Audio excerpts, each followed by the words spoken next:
오늘 함께 읽을 말씀은 열왕기하 11장입니다. 열왕기하 11장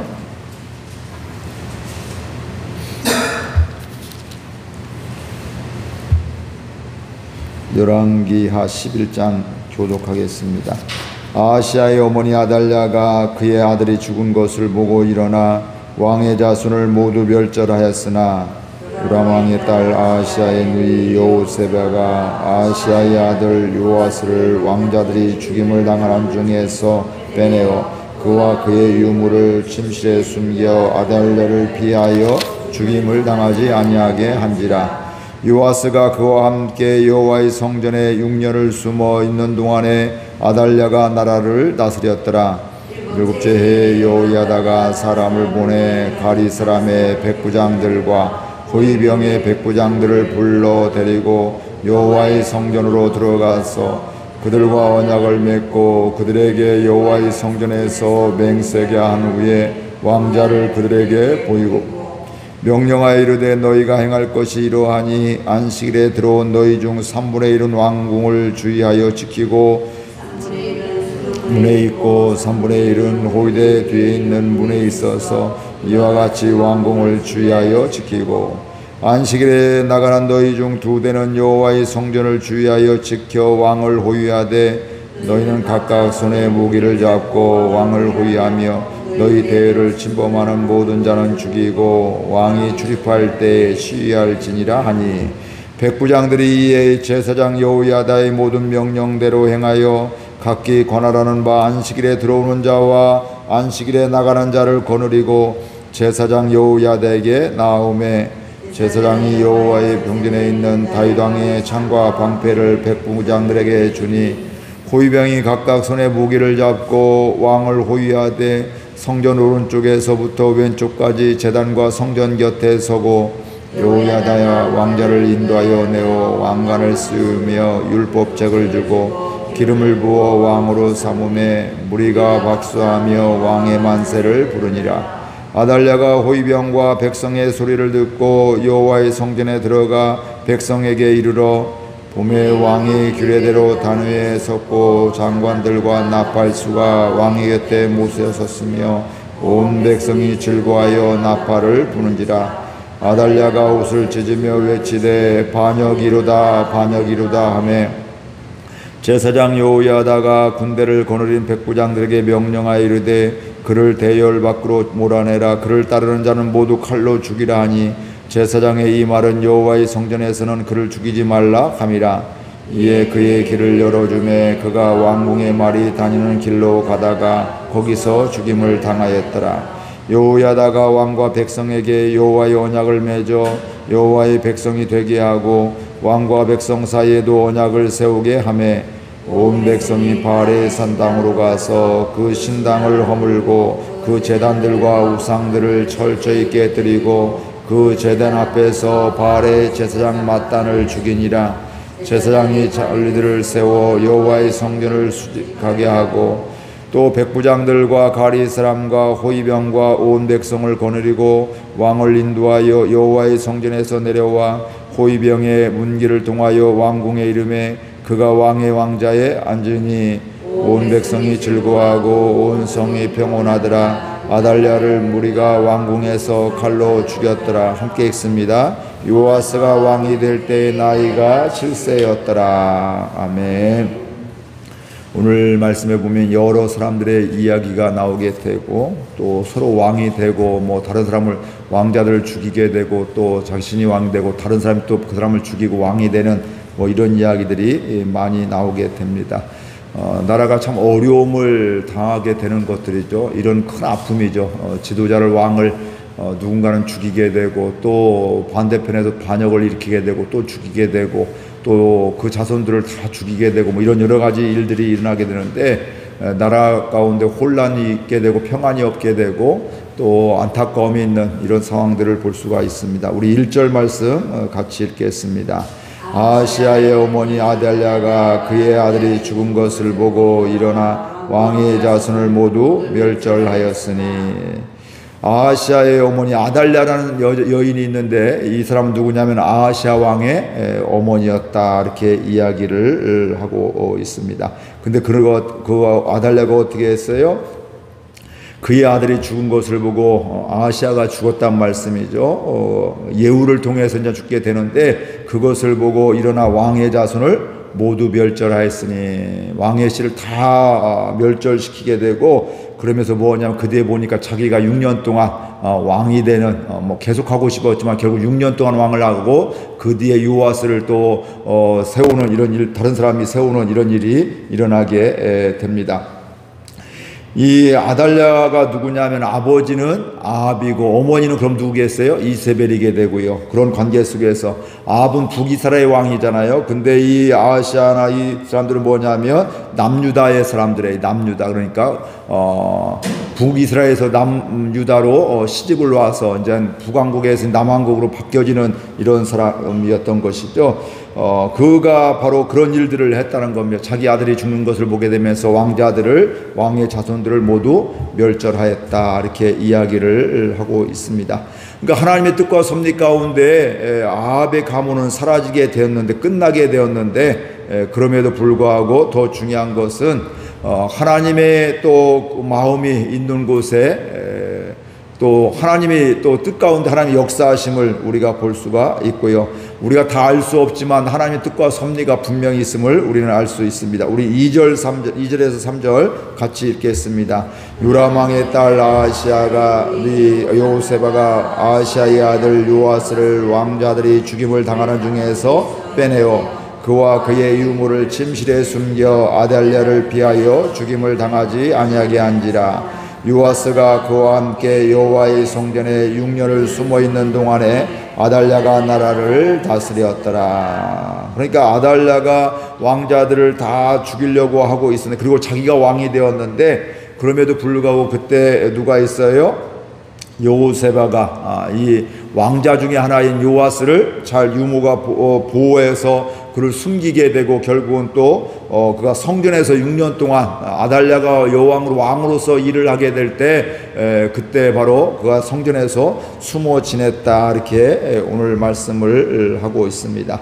그러니까 아달랴는 모든 왕자들을 다 죽인 줄로 알고 있었는데, 사실은 한 명을 또 다른 사람을 통해서 그 왕자를 보호하려 이런 마음이 있게 되고 그를 숨겨서 6년 동안이나 그를 키우게 되었다. 그래서 오늘 마지막에도 보니까 요아스 왕이 될 때 몇 살이라고 해요? 7살이다. 뭐 아주 꼬맹이죠. 뭐 그러니까 7살이 뭐 판단이 되겠어요. 세워놓고도 밑에서 이제 막 이렇게 자기들이 권력을 잡고 이렇게 했던 뭐 이런 것들을 우리가 짐작을 할 수가 있습니다.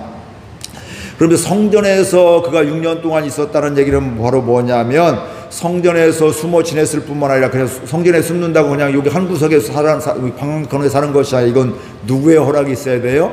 제사장의 허락이 있고 제사장의 보호 아래 있었다. 제사장의 보호 아래에서 그가 살 수가 있었다, 이것을 알 수가 있습니다. 우리 4절 말씀 같이 읽겠습니다. 4절 말씀. 7째 해에 여호야다의 사람을 보내 바리 사람의 백부장들과 호위병의 백부장들을 불러 데리고 여호와의 성전으로 들어가서 그들과 언약을 맺고 그들에게 여호와 성전에서 맹세하게 한 후에 왕자를 그들에게 보이고.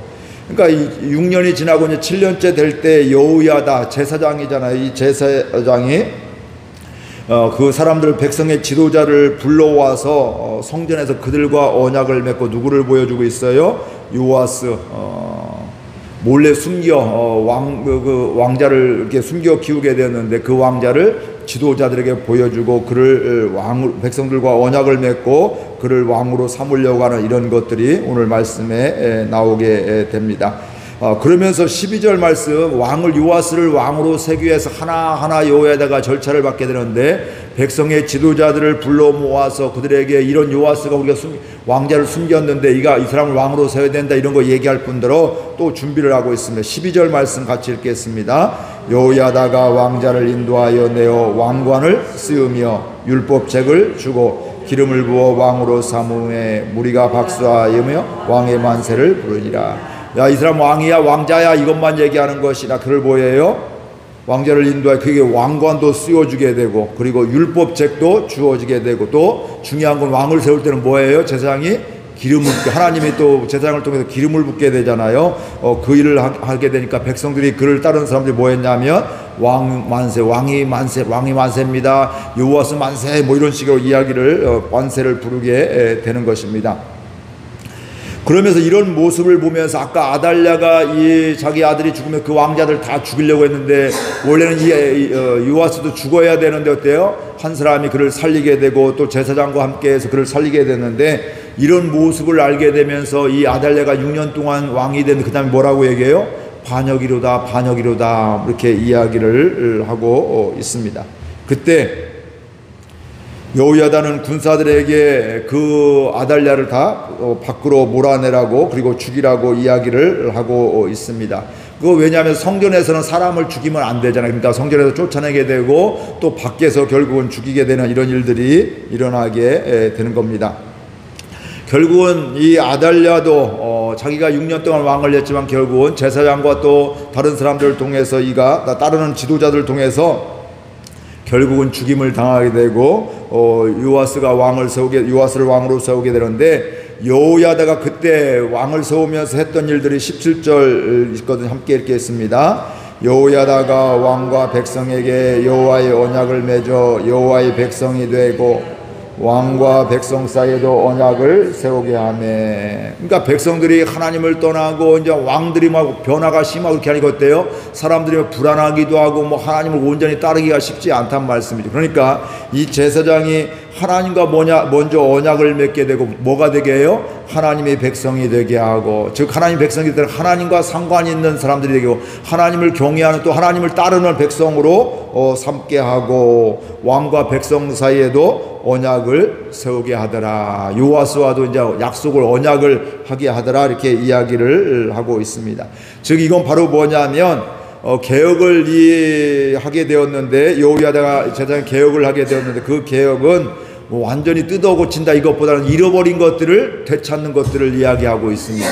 그러니까 교회에서도 우리가 사실은 무엇을 뭐 뜯어 고친다 이런 것보다는 사실 잃어버린 것을 회복하는 것이 굉장히 중요함을 알 수가 있습니다. 그래서 흔히 많이 듣는 것이 우리가 하나님께로 돌아가자, 여호와께로 돌아가자, 이런 찬양이 있고, 성경에도 예언서에 곳곳에 그런 이야기가 나오게 되죠. 여호와께 돌아가자, 우리가 돌아가자, 하나님은 기다리신다, 이러면서 계속해서 하나님께 돌아오신다. 이게 사실은 개혁이게 되고, 또 선지자들이 또 왕들이 우상을, 또 괜찮은 왕들이 우상을 다 척결하고 이렇게 하는 것도 바로 뭐예요? 하나님을 떠나서 우상을 숭배하고 있잖아요. 그러니까 이걸 다 척결하면서 부수면서 뭐예요? 결국은 하나님께 돌아가자, 이게 즉 우리가 있어야 될 곳으로 돌아가자, 회복하자, 이런 것들을 이야기하고 있는 것입니다. 그래서 저도 우리 교회, 제가 목회하면서도 저도 뭐 개혁한다, 뜯어 고친다 이런 생각보다는 어떤 생각으로 하냐면 잃어버린 것들을 회복하자. 특별히 요즘에 계속 강조하는 건 뭐예요? 성령의 능력, 하나님의 능력을 회복하자. 물론 하나님은 능력이신데 우리가 믿으면서 하나님과 상관없이 하나님의 능력을 모르고 살아가는, 예전에는 그런 능력을 많이 받고 그걸 사모하며 누렸는데 지금은 그 능력을 보지 못하고 그냥 뭐 살만하니까 그냥 다 괜찮게 이러면서 하나님과 때로는 상관없이 내 마음대로 살아가는 것을 보게 되면서 하나님의 능력으로, 성령의 능력으로, 권능으로 삽시다. 하나님께 돌아옵시다. 기도합시다. 하나님께서 행하실 수 있도록 합시다. 이런 기도를 하게 되고 또 권면도 하게 되는 겁니다. 그러니까 이스라엘 백성, 여호야다가 개혁한 건 바로 뭐냐면 하나님을 떠났던 이스라엘 백성들을 뭐예요? 유다 백성들을 하나님께로 돌아오게 하는 거, 이게 바로 개혁이고 회복이었음을 알 수가 있습니다. 그러면서 또 18절 19절 또 계속해서 개혁을 하게 되는데, 회복을 하는데 함께 읽겠습니다. 온 백성이 바알의 신당으로 가서 그 신당을 허물고 그 제단들과 우상들을 철저히 깨뜨리고 그 제단 앞에서 바알의 제사장 만단을 죽이니라. 제사장이 관리들을 세워 여호와의 성전을 수직하게 하고 또 백부장들과 가리 사람과 호위병과 온 백성을 거느리고 왕을 인도하여 여호와의 성전에서 내려와 호위병의 문기를 통하여 왕궁에 이르매 그가 왕의 왕자에 앉으니. 그러니까 이 여호야다가 제사장이 뭐하고 계속 개혁을 이렇게 하고 있는데, 구체적으로 뭐하고 있어요? 바알 우상을 척결하게 되고 바알의 신당을 다 허물었다, 없애버렸다 이런 얘기죠. 그리고 그 제상의 우상들도 철저히 깨뜨렸다. 그걸 미련 갖게 하지 않아도 완전히 사라지게 하는 거죠. 혹시 모르니까 여기다 남겨두자 이것이 아니라 이건 우상이야, 이건 우리가 다 파괴해야 돼 이러면서 그걸 다 깨뜨리게 되었을 뿐만 아니라 또 누구도 죽여요? 그 바알의 제사장들도 죽였다 이렇게 이야기를 하고, 뿐만 아니라 뭐예요? 여호와의 성전을 수직하게 했더라. 그러니까 우상을 많이 숭배하니까 하나님의 성전은 뒷전이잖아요. 관리도 안 되고 이제 망가지게 되는 것이죠. 허술하게 되는 것들이죠. 그런 것들을 건축에 또 허술한 것들 이렇게 이런 것들 고치기도 하지만 더 중요한 건 뭐예요? 그 안에서 성전이 성전될 수 있도록 제사장이라든지 또 하나님의 백성 그곳에 와서 바로 하나님께 나아가게 되고 하나님께 문제를 해결하게 되고 회개하게, 이런 일들을 제물을 드리게 되고 제사를 드리고 이런 일들을 회복하게 되었다 이렇게 이야기를 하고 있습니다. 그러면서 이제 마지막 뭐예요? 백성의 지도자들을 통해서 인도해서 왕에게 이르게 하더라. 왕은 왕자에 앉고 요아스는 왕자에 앉게 하고 그에게 오게 했더라 이렇게 이야기를 하고 있습니다.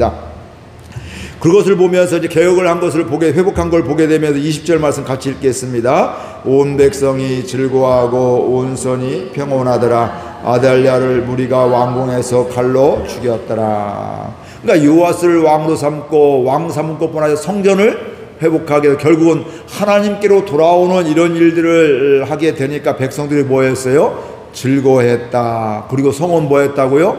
평온했다. 이 얘기는 지금까지는 뭐 했다는 거예요? 평온하지 않았다는 거예요. 우상 숭배하면서 아달랴가 또 자기 이렇게 손주들 또 자식들 손주들 막 다 죽이고 왕자들 죽이고 이런 일이 있고 그러니까, 그리고 자기가 왕이 되니까 이거 또 이래저래 또 이게 얼마나 또 힘들어요. 불안하고. 그러면서 결국은 아달랴도 거기서 죽게 되었다 이렇게 이야기를 하고 있습니다. 이때 요아스가 왕이 된데 나이가 몇 살이라고요? 7살이었다 이렇게 이야기를 하고 있습니다. 하나님께서는 한 사람을 통해서 일하십니다. 오늘 또 결정적으로 누구를 통해 일하셔요? 여호야다 제사장을 통해서, 또 때로는 그 부인을 통해서 요아스를 살려주게 되고 숨겨 키우게 되고 살리게 되고, 죽을 수밖에 없어도 원래는 죽어야 되는데 숨겨서 살게 되고, 또 성전에 또 숨어서 6년 동안 살게 되면서 결국은 왕으로 세우는 이런 한 사람 한 사람. 하나님은 수없이 많은 사람들을 통해서 일하지만 한 사람을 통해서도 일하시는, 또 한 사람을 찾으시는 하나님임을 분명히 믿습니다. 그래서 그 여호야다의 신실함 때문에 이스라엘을 회복하게 되고 우상을 다 없애게 되고 하나님께로 돌아오게 되었다. 그러니까 원래 여호와의 성전의 모습을 회복하였다 이렇게 오늘 말씀을 하고 있습니다. 우리 교회가, 저와 여러분들이 우리 교회로 한 사람 한 사람이 이런 한 사람 한 사람 될 수 있기를 소망합니다. 그러면 우리 가정들이, 우리 교회가 뭐가 돼요? 평온해지게 되고 즐거워지게 돼요. 왜요? 하나님께로 돌아오니까, 하나님의 통치를 받으니까, 하나님의 역사하시는 것을 보게 되니까, 성령의 능력이 있는 교회가 되게 되니까 이곳에 평안하게 되고 또 하나님께 영광 돌리게 되고 하나님의 일하심을 보게 되는 이런 은혜가 여기에 있게 되는 것입니다. 우리가 누군가도 그렇게 하지만 오늘 저와 여러분들의 일상을 살아가면서 하나님께 생명 주실 때까지 날마다 하나님께로 돌아오는 은혜가 있기를 바랍니다. 저와 여러분들도 익숙한 대로 편한 대로 가면 어떻게 될까요? 하나님과 상관없이 갈 때가 있습니다. 세상의 논리, 또 때로는 원수마귀가 주는 이런 유혹, 속임수, 이런 것에 속아서 하나님을 떠나는, 내가 하나님을 떠나야지 믿으면서 이런 사람은 없어요. 그런데 살다 보니까 이게 편한데, 남들도 이렇게 하는데 이 정도쯤이야 이렇게 하게 되면서 결국은 하나님과 멀어질 수가 얼마든지 있는 겁니다. 그런데 그때 우리 하나님은 누구를 찾으셔요? 거기에서 하나님께로 돌아오는 사람을 찾으시고, 그런 사람을 우리 교회가 이런 거 놓쳤구나 하면 어때요? 우리 교회를 위해서도 그런 걸 기도하고 그 묵묵히 그 자리를 지키게 되고 또 섬기는 가운데 하나님이 회복하여 주시고, 또 그러면 결론은 그곳에 뭐가 있어요? 하나님 주시는 즐거움이 있고 또 평안함이 있다. 이게 하나님 나라의 통치가 있는, 하나님의 예수 믿는 사람들이 있는 곳의 원래 모습이 즐거움이, 기쁨이 있고 사랑이 있고 평안함이 있는 게 이게 정상인데, 우리가 연약해서 기쁨이 사라지고 슬픔이 있고 미움이 있고 분노가 있고, 이건 그럴 수는 사람이라서 그럴 수, 그건 정상이 아니다. 그때는 뭐 하면 돼요? 여호와께로 돌아가야 되는구나. 내가 원수마귀에게 지금 속고 있구나 이러면서. 근데 많은 경우 어때? 그거 붙잡고서 그거 해결하기 위해서 그 사람을 더 미워하고 원수를 갚으려고 뭐 그 사람 막 분노하고 뭐 속에서 막 이렇게 욕하고 뭐 이러면서 어때요? 하나님과 멀어지는 모습을 당연하게 여기는 것이 있는데, 그때 우리는 뭐 해야 된다고요? 하나님께로 돌아오는, 그게 잘못된 걸 알면서 주께로 돌아오며 회복하는 가운데 하나님 주시는 참 평안을, 참 기쁨을 하나님의 능력을 보며 살아가는 저와 여러분들 될 수 있기를 주의 이름으로 축복을 드립니다. 익숙한 것에서 파묻혀 사는 것이 아니라 하나님께로 돌아오는 우리 인생이 될 수 있기를 바라고요. 우리 교회도 궁극적으로 뭐예요? 하나님께 돌아와서 뭐 하나님이 기뻐하시고 하나님의 능력이 많은 평안함 있고 기쁨 있고 하나님의 역사하심을 보며 영광 돌리는 우리 교회가 될 수 있기를 주의 이름으로 축복을 드리고 함께 기도하기를 원합니다. 함께 우리 말씀 생각하며 기도하겠습니다. 하나님 아버지, 은혜와 사랑을 감사드립니다. 주께서 저희들 사랑하여 주셔서 오늘 또 불러주시고 말씀해 주시니